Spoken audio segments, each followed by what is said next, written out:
right, what's back on the Bossman show here with Duane Simpkins, American Eagles here out of the Patriot League. Coach, good having the show, man, up there in DC. How you doing, man? I'm doing great, man. Thanks so much for having me. Yeah, Coach, I want to ask you the first question I want to ask you, man, is I like to ask guys this who are in the coach feel like you are, man. What point in your career of playing ball and been around the game of basketball, do you want to get into coaching? Like, what was that trigger for you to want to get into coaching? Probably for me, man, it was through some of the great coaches that I've had in the past. Morgan Wooten, who was Hall of Fame high school coach, winningest high school coach of all time, Hall of Famer. He was more than just a coach. He was also a big time teacher, not just a game of basketball, but a game of life. And then having Gary Williams, another Hall of Fame coach who coached me at the University of Maryland. Those experiences that I had with them, I think planted some seeds in me. But quite honestly, when I came out and I was done playing, as I was concluding playing, my first thought was to get into sports broadcasting. That's something that I always wanted to do. And I dibbled and dabbled in that. I thought I was pretty solid at it. But there was nothing like it didn't get my juices flowing, man, like being in the action. I think being a coach is just an extension of being a player from back in the day and everything, man. Every single day you got to win, you got to lose. That's kind of what precipitated to me for me, man. And then obviously working with young people, man, and getting a chance at this particular point in their life and their journey of becoming a man, I think is really this period of time is really instrumental in terms of helping them develop to be the best possible human beings that they can be, best students that they can be, and potential husbands for the future. No doubt, coach. And you know what? It's funny you say that, coach, because about 2 days ago, I was on a bench with a team here, and I hadn't felt that winning juices in a long time. I was honorary coach for the day, right? And Mhm. I was doing stats and chart and stuff, was going to my dad's a coach too. So I was doing that, and I got told, I said, I ain't felt this buzz like this. I was in college playing myself. And so, Yeah, so, yeah, so, yeah. so being back on the bench again, and we're down by 18, coach, came back and won in overtime. So it was one of them games I hadn't felt that juice in over No, it's 16 an years. exhilarating, So just it's an that exhilarating that feeling, one man. day been already coach, man. Like I know what you mean by that because on the broadcast side, like it's cool and all. I don't win or lose, but you don't have that same juice when you actually in the action every night there. Absolutely, absolutely. Ain't nothing like it, man. No doubt, coach. And I ask you, man, for you, like, what are the pillars of your program? Like, what are the kind of pillars you build your program on, and what kind of young man you want to have these qualities like integrity and accountability? What kind of things do you want when a guy wants to play for American? What do you want them to be about? Yeah, our four core values are character, work ethic, toughness, and humility. We go out and we evaluate prospects, and we're evaluating all four of those things. You can be really, really talented, and you check three of those four boxes, it's not going to work. You got to check all four of them, and it's not just the prospect themselves; it's also their families. I tell people all the time, man, that talk about recruiting and everything. I'm like, we're evaluating the parents and those people who are in their circle as well, because the character of those people are also going to be who's coming to our campus when that young man is in our program. And if it's all about little Jimmy and not the team and having no understanding of where he fits in our program, it's not going to work. So we try to do as much due diligence as possible in identifying those things through the recruiting process. And it's not just talking directly with the prospect; it's talking with the family, it's talking with the high school coach, the AAU coach. If you get a chance to go to the school, you know, grabbing a janitor, people who are around the program, around the school, talking to teachers, and getting an in-depth view into who that prospect really is. Coach Simpkins, in this world that we live in, I know you got some fresh freshmen on your roster. So talk about how important it is to still recruit young freshman players despite this thing called basketball to be old and stay older, but also having young men in the pipeline who you can develop and really have to replace the older guys in the program because I know this how it is in our game. That's like, hey, we want to always stay old, but you have some freshmen on your roster you can develop and really mold it into your culture even more.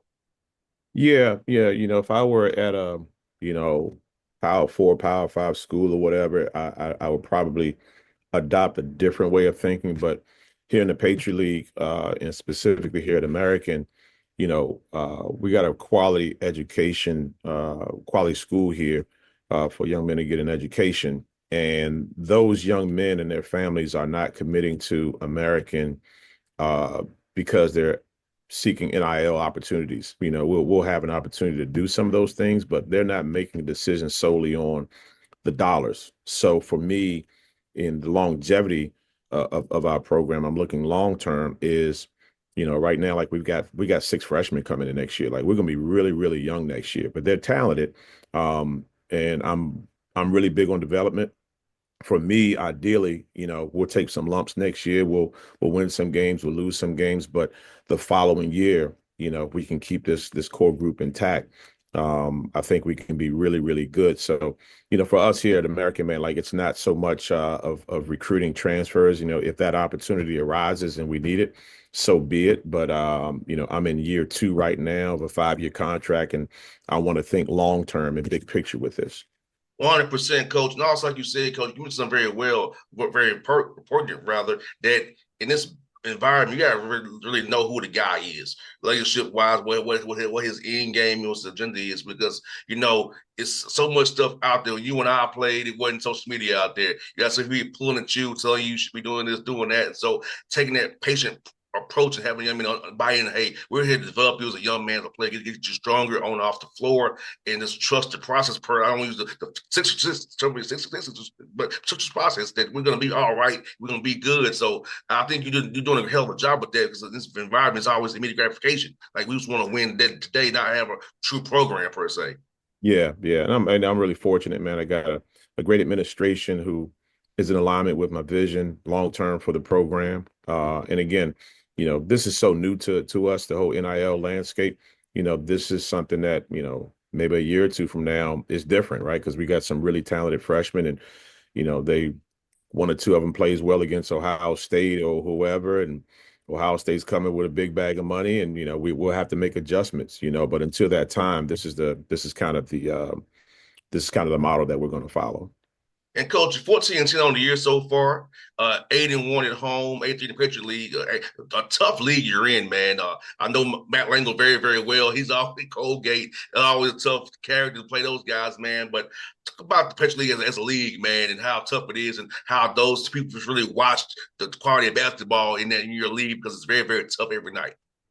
Yeah, yeah. I'm pretty sure you ask any coach in any league, they're gonna say their league is really, really tough and everything. But us specifically, man, like you mentioned Matt Langle and Colgate, he's been the standard bearer in our league. For the last 5 years, they won the championship, multiple NCAA tournament appearances. Matt's done a hell of a job with his program.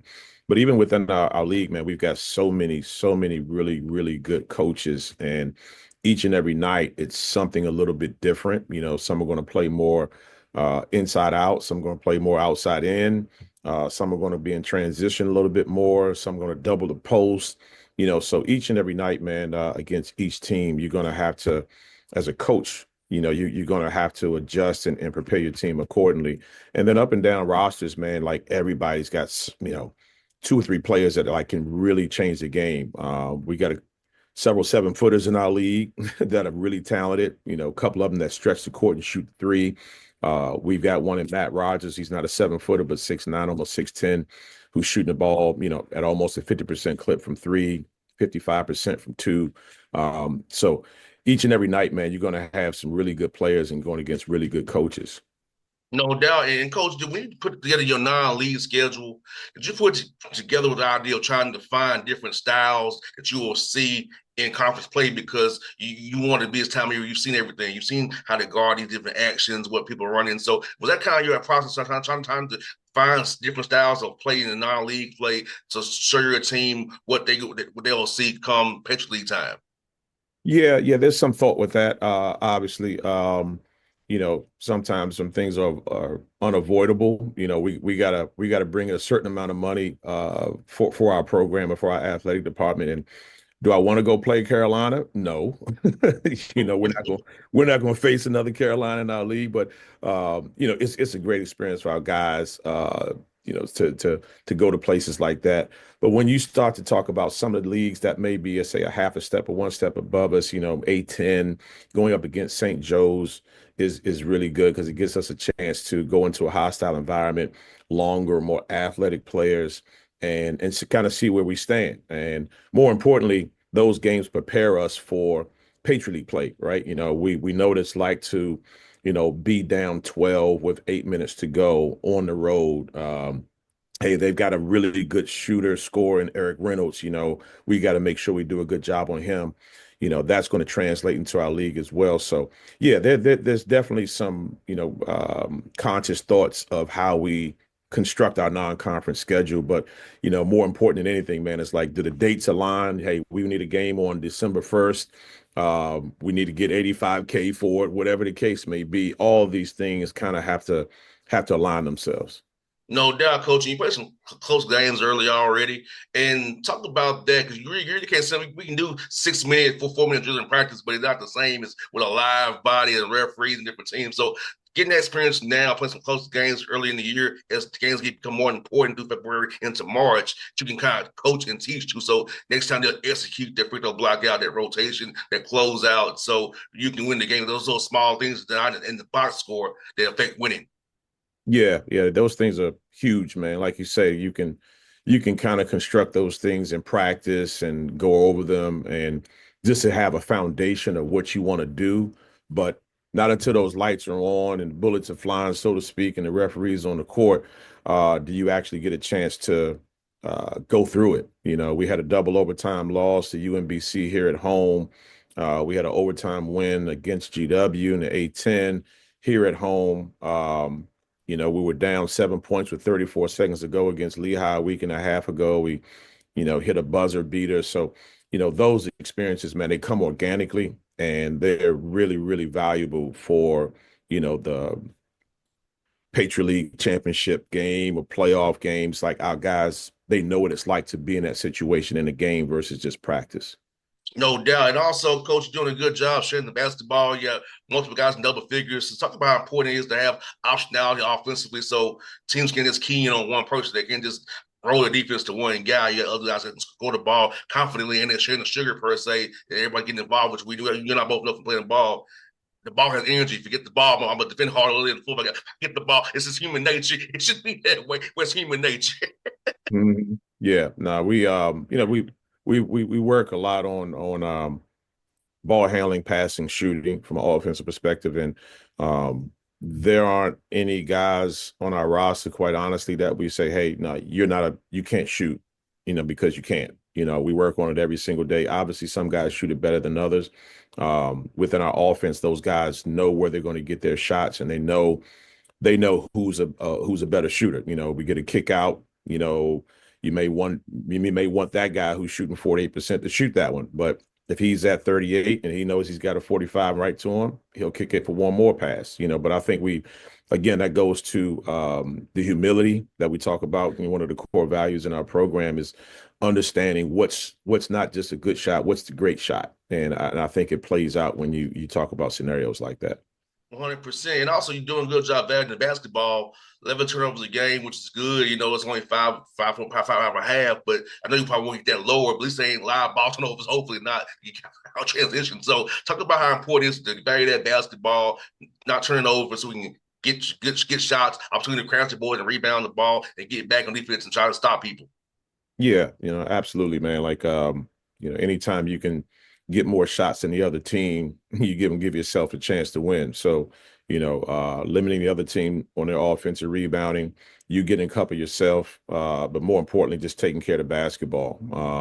We work on ball security drills every single day in practice. We know within the offense that there's certain things we don't do. We don't jump off of 1 foot. Everything's got to be off of 2 feet. We pick up with two hands, pass with the outside hand. Those things, they kind of, you work on them every single day since July. And, you hope and you hope that they take root and it stays with us. But like you say, our goal is to be less than 12 turnovers a game. We've done a pretty good job with that so far. And we just got to continue to do it. But it's huge, man. Anytime you can not throw the ball to the other team, especially those pick sixes where they just get steals and they get run out layups. Those, if you're gonna get a turnover, throw it out of bounds. Take a Please. 5 second count, 3 second count. Like, let's get a chance to set our defense. No doubt, 100%. And you know what, coach? It's fun and the race you all have in the Patriot League. I know we'll take it one game at a time, but it's fun to be in a competition where it's a bunch of it at the top and go either way, keeping your team to getting 1% better every day. So how keeping them focused, like on Lehigh today, tomorrow, then you got Lafayette on Monday. So about that process of keeping guys mentally not looking at the standings first, but just worrying about today's practice, today's walkthrough, and today's game. It just comes through what you emphasize every day. And for us, it's like you just actually mentioned it. We just get 1% better every day. We focus on the process. We don't focus so much on the end result. Um, you know, Being a part again, Coach Wooten was really big on my life. And one of the big things that he was all about was, the results are going to take care of themselves. The process is the most important thing, and lose yourself in the process, for lack of a better term.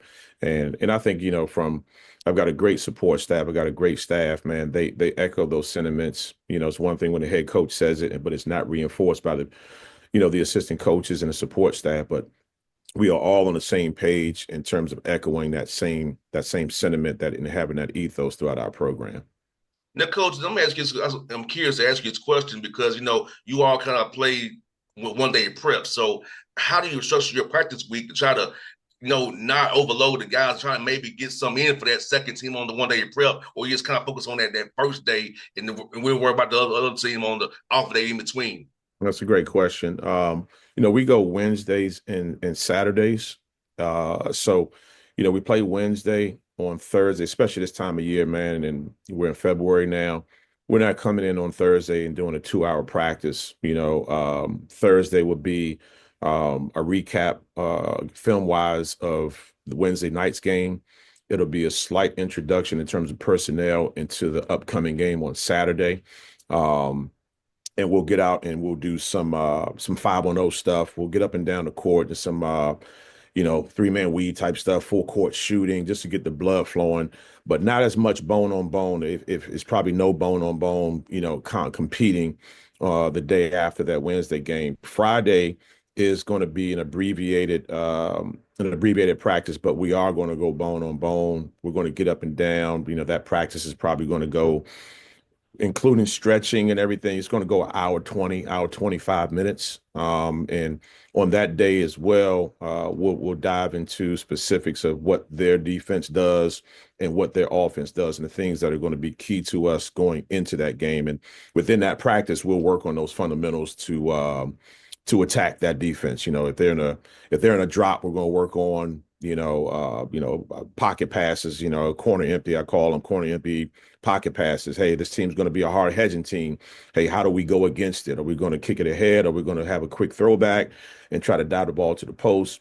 Hey, this team is a really good transition offensive team. Hey, we're not going to use 30 minutes working on transition, but within the flow of our offense, we gotta hit on the fact that, hey, we got to sprint ourselves back and we got to load to the ball and stop the ball and things like that. So that's kind of a quick synopsis of what it looks like for us. No doubt. You can say, so at least you had those signs to prepare. But you know what, Coach, I also want to tell you, they've been doing the show. It's fun to talk to you. It really is. I hope we're talking again in March after you win the Patriot League. That'd be great. So I hope we do it again in March, Coach. It was fun to chat with you. And when the next time we're in DC, I know it's a tough trip for this time. Well, we can catch you, man, when we come up there, man. See you with your Wizards, man. We would love to have you, man. Anytime, anytime. I appreciate the time, man, for you spending together and everything. And good luck on your travels up to DC tomorrow, man. Thanks, Coach. Appreciate it so much, Coach. It was fun, man. Absolutely. Take care of yourself.